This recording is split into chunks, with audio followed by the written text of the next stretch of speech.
saw nice videos, I was strolling through X, of a Christian crucified and then his head being blown off on camera. The theme of today's show is sort of the globalist failures that we see around the world. Now, you'll notice when I debate these people that are like, oh, the United States should be the world police. And when I talk about situations like Iraq, Libya, Afghanistan, they never want to hold any of that account. They're just like, oh, whatever. Mistakes were made, or it still ended up good, and whatever. Now it's time for the next thing. And this is what constantly happens with these situations. They create a problem through their interventionist policies, and then they demand, instead of saying, oh, we screwed up royally, we should be shamed and keep our mouth shut, they say, oh, now there's a problem, you have to rely on us to fix it. So the United States funds the Mujahideen, it becomes the Taliban. Years later, we have to have the Patriot Act. We have to go to Afghanistan for 20 years to fight the Taliban and Al-Qaeda. They never they don't say, oh, yeah, maybe you shouldn't listen to us. It's, nope, you got to trust the exact same neocon, neolibs that got us in that situation. And you got to listen. It's the same with, the best example is the NATO intervention into Libya, which we'll talk about a little in this show.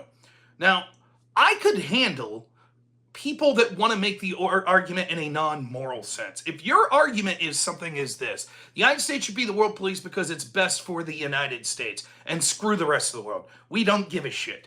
If bombing people in Africa makes things better for people in the United States, then yay, great. That's fine. We can have that discussion. I think more often than not, it's not beneficial to the average citizen of the United States. But what you see is these people take it a step further 95% of the time, which is they ride this crutch up because they know that it wouldn't be popular to say that. So they ride this crutch of, we are the morally superior people. We are morally superior by saying, nope, we're doing it for the people on the ground. We're in Libya for Libyans. We're in Afghanistan for the Afghanis. We're in Syria for the Syrians. We're in Iraq for the Iraqis. And it's bullshit. It's absolute garbage. So when predictably we ally ourselves with rebel groups that end up being bloodthirsty and then they commit atrocities, to me it's not even an equation of did they commit more atrocities than the previous group to them. It's that you've now intervened. You've empowered these people, and so you have blood on your hands. My theory is there are maniac leaders all across the world. Some of them are our allies. Some of them are our enemies. But once you start arming, training, supporting certain groups of these maniacs, then you're responsible for actions that they end up taking. You're not responsible if you didn't intervene. For example, if you see a Saudi Arabia doing something horrible and you're like, we're not going to use our military to stop them, you're not responsible. If you arm Saudi Arabia, if you give them intelligence of where to attack, now maybe you're responsible, or more responsible at least. How many times, I don't know how many times I have to debate people that make this moral argument. And you always try to give I don't know why I do this, but you always try to give them the benefit of the doubt. Okay, you really care about the Ukrainian people, but do you think the people at the U.S. State Department, at NATO, at the intel agencies in NATO, the leadership in Europe and in the United States, do you think they give a shit about the people of Ukraine? Do you really think that? Is that why do they really just care that much about democracy? Do they really just care about stopping horribly aggressive leaders? That's why they're spending this money in Ukraine? And the truth is, anyone who's remotely honest knows, no, they don't. Or maybe they somewhat do, but that by no means is their primary calculation. The primary calculation is those groups, leadership, I would call them globalist, establishment, whatever, but people in the military-industrial complex and the intel agencies in the Western world, including the United States, NATO, etc., they see a chance to harm Russia. That's what the supporting Ukrainians is about. If it was actually about helping Ukraine, then they would have done much more. But they didn't. The goal is to keep the meat grinder going. If the war ended in 1 week with Russia leaving with their tail between their legs, then Russia wouldn't have lost a lot of military-age personnel, military equipment, etc. This, by the way, this mask comes off all the time. People like Lindsey Graham, Who did I say? Eric Swalwell said the other day, this is the best return on investment. You know, for the price of like $300 per American, look at how much damage we've done to the Russian military. That's the real truth. That's what they're really concerned with. And then number two is, hopefully then they get to funnel money, which gets kicked back to them and their lobbyist friends, etc., so they can make a bunch of money. And then maybe they'll be able to fund contractors who wouldn't have to go in later once, you know, all the Ukrainian men are dead, and they'll be able to exploit the resources of that region. Those are the primary agendas. That's what's going on. And then there's other geopolitical strategy that goes into a lot of these places. They didn't like the fact that Gaddafi was trying to get off the dollar as the reserve currency, so he had to go. If you remember, I believe it was the EU, or maybe it was the UN. I'm screwing my organizations up here. One of them praised Gaddafi a year before we said he had to be ousted for having incredible strides on human rights in his country. What happened in 1 year? That he went from being told like, hey, no one was giving him awards as being like the greatest leader in the world, but it was like, wow, it used to be way worse there. Things are getting better. And then it was, now he's got to go. You remember that story? You remember Gaddafi saying like, hey, like here's some of the stories of Gaddafi. Supposedly Obama said, I can't do a good Obama impersonation, but we must go in. He's threatened to bomb his own people.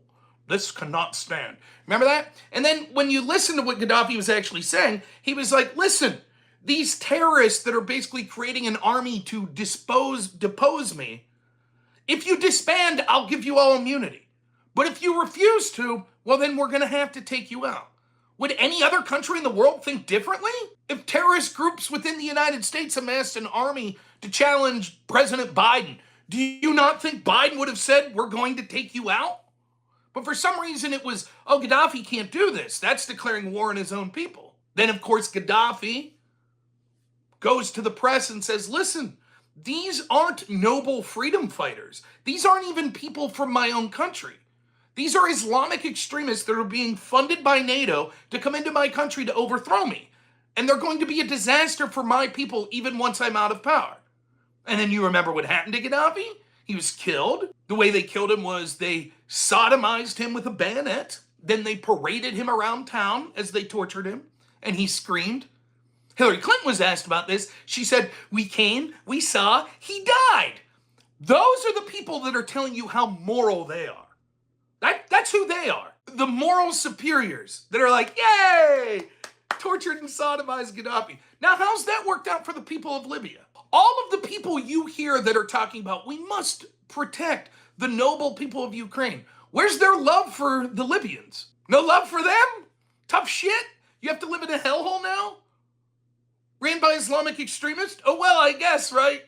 Sorry, we backed these people that overthrew your country and it turns out they're torturous individuals. Sorry, we're busy now. Now you see that playing out in Syria. The same damn thing. The same situation. The exact same thing. And it'll be brushed aside. All the people that waxed on about the moral importance of, well, we have to be in Syria, Assad's such this bad guy. Now they're just going to be like, well, you know, the bad stuff's happening. So well, what can you do? Assad was worse. Anyways, moving on. We have other things to focus on now. Right. Oh, by the way, it just so happens to be Christians being killed.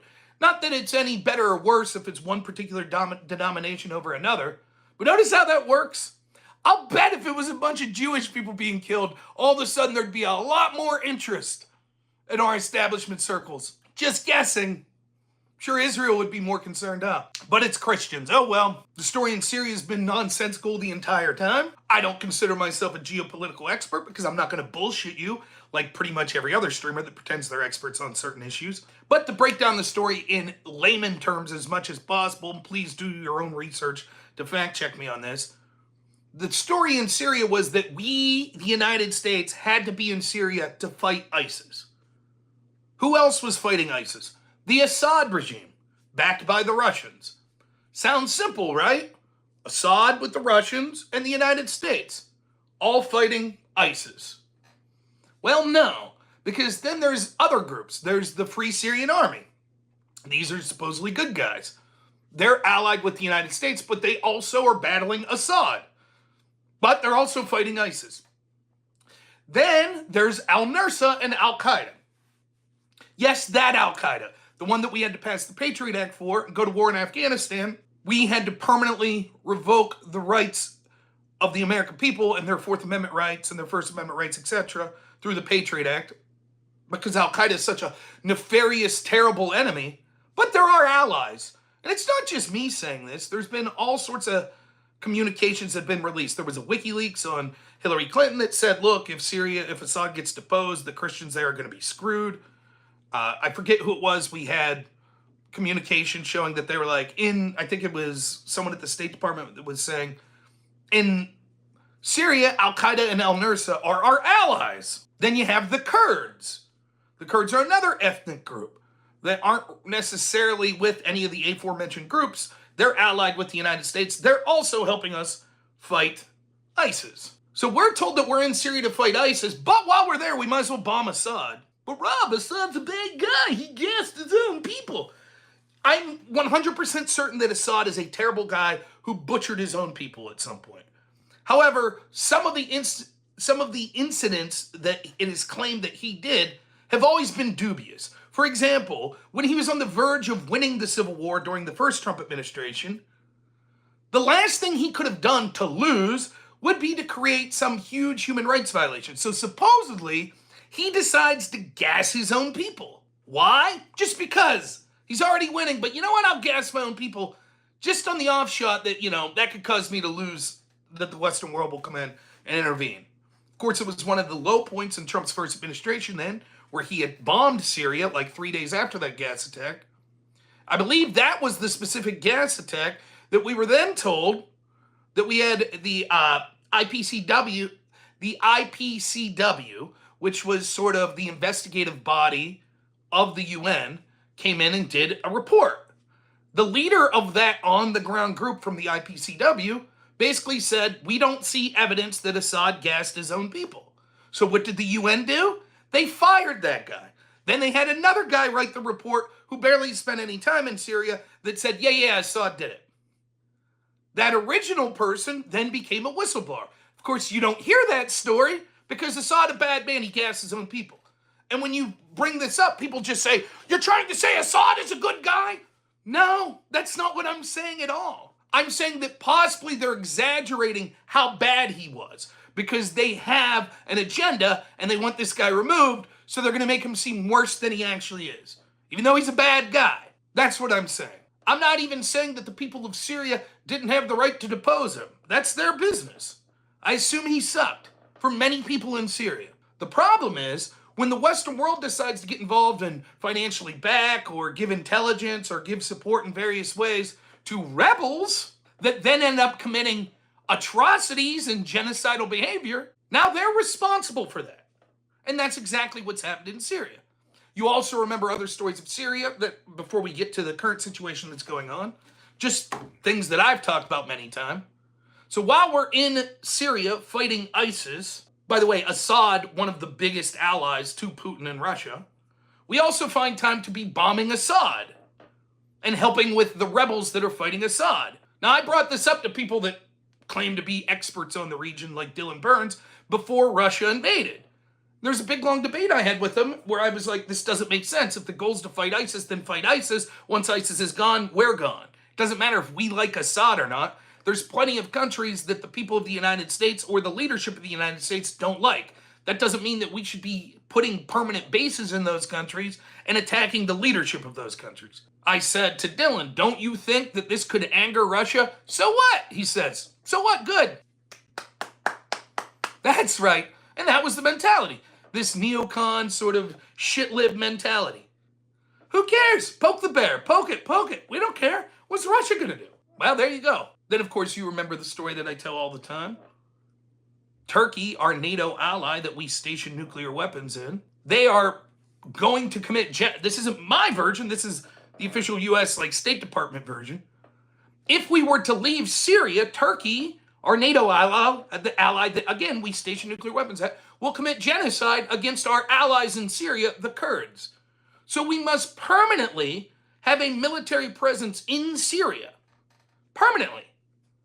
Because And imagine that if you're the Syrians. Imagine if you're Assad. You're like, okay, dude, you're here to fight ISIS. Now you're saying, oh, but we could never leave because one group here that we're friends with, the Kurds, if we leave, our NATO ally, the Turks, will commit genocide against them. So sorry, Assad, we're going to have permanent military bases. You remember that Trump tried to withdraw troops from Syria. And all of the shitlibs that I debate are happy that the generals lied to Trump so that they could actually keep troops in Syria. They thought that was great. Very smart. Awesome to do.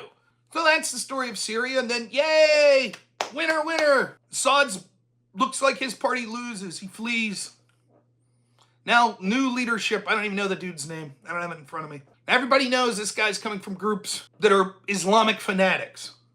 So what happens? Well, you can go to X. I'm not going to show you, but you can go to X and see video after video after video of the enemies of this new regime. Things like this. Being paraded around on hands and knees, being forced to bark like dogs before they're being executed on the street. Today I saw a nice video as I was strolling through X of a Christian crucified and then his head being blown off on camera. You can see, it's real nice. You can see the like, sort of brain splatter. You know, good stuff to be scrolling through X. Fucking brilliant. By the way, I hate that shit happens on X, that you see that. What's all the people that supported the transition saying? Well, you had the EU come out and say, well, this is pro-Assad forces' fault. Really? Have you no shame, you fucking monsters? Actually, it's basically the guy who got crucified's fault. It's his fault. There are reports now that it's thousands of people that have already been tortured and killed. Mostly Christians.